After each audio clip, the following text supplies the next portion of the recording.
زمان شما شعرهایی داشتید که کمونیستان رو ستایش میکردید. خودتون بفرم کمونیست هم هستید؟ کمونیست بودم. محور دنیا گفته بودید. بعد در وصف لنین شعرها داشتید. باز شخصیت های علاهده بودند که در حق اونها هم شعرها گفته بودید. امروز به همه شعرهای خود چگونه بها میدید؟ مقام اونها رو در ایجادات خودتون چقدر معین میکنید؟ اون شعرها من نمیتونم بگم که من از بحر اونها گذشتم. این کمال نامردی است. در همون حالت چون که گفتم شاعر یک نویسنده همون حادثه هم واقعیت همطور احساس میکند و در یک مورد دیگر خیلی احساس میکنه. من برای شما مثال میارم.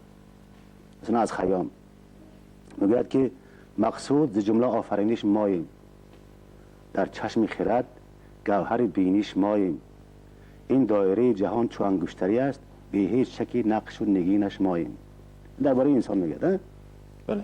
باز درباره انسان میگه گاوی است در آسمان و نامش پروین، گاو دیگری نهفته در روی در زیر زمین، چشم خردت باز کنه اهل یقین، زیر و زبر دو گاو مشت خر بین.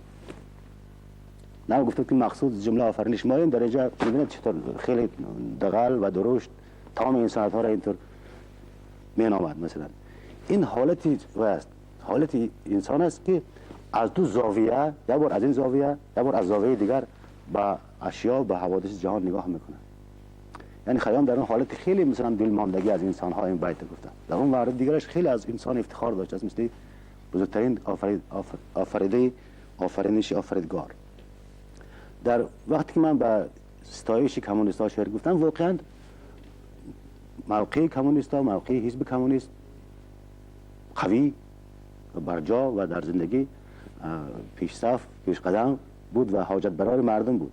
بابا حزب کمونیست من در آغازش در زادگاهش من خراب نکردم. یعنی در مسکو در لنینگراد هیکل لنین من نافتاندم. یکم بار در لنینگراد، در مسکو، در کیف، نمیدونم در ارمنستان، در اینجا اتحاد شوروی من خراب نکردم. خودش در همون زادگاهش خراب شد. بعد عکسش بدبختانه به ما رسید. بدبختانه خیلی عکس خیره و بدش به ما رسید. من یعنی که من حالت گفتم، وظیفه شاعر، نویسنده، هنرمند تصویر واقعیت است. همین برانداختن هیکل لنین واقعیت است. مثلا در تمام جهان همطور شد. مثلا یا سیستم سوسیالیسم در تمام جهان سقوط کرد. واقعیت است، واقعیت است. این اصلش البته بیشتر باید سالنامه نویسا، مورخا، جامعه شناسا، روان شناسا اینا بیاموزند، بگویند این کار شاعر نویسنده نیست. اما هر شاعر نویسنده هم با علی قدر خود از دریچه خودش، از تجربه خودش، مشاهده خودش باید داشته باشد.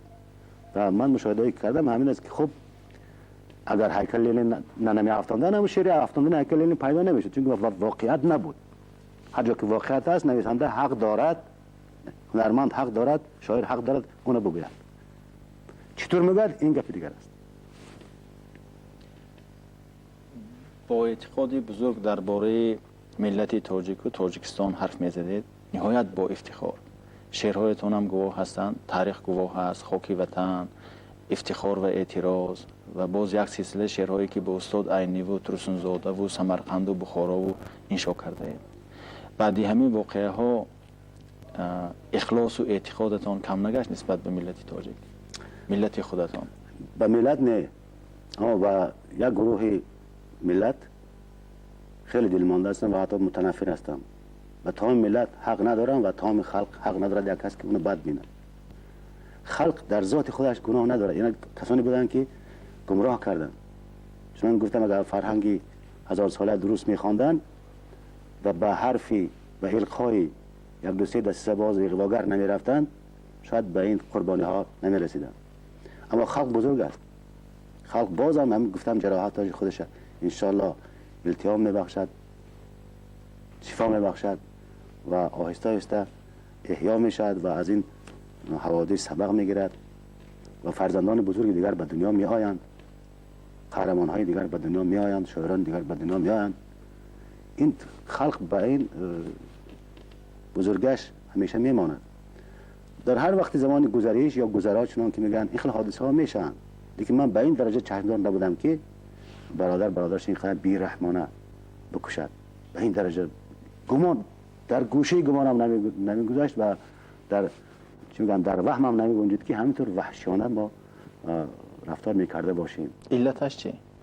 علتش به فکر من اینجا فقط در خود طبیعت تاجیکان نیست، بلکه شاید عامل های خارجه باشند. من اینا کاملا گفتم چون که در جریان واقع نیستم. من گمان نمیکنم که خلق ما به این درجه وحشی باشد. حتما از بیرون تحریک شده و از بیرون آموزانده شده شاید یک گروه آدم ها، وگرنه به این درجه وحشیگری ما گمان نداشت.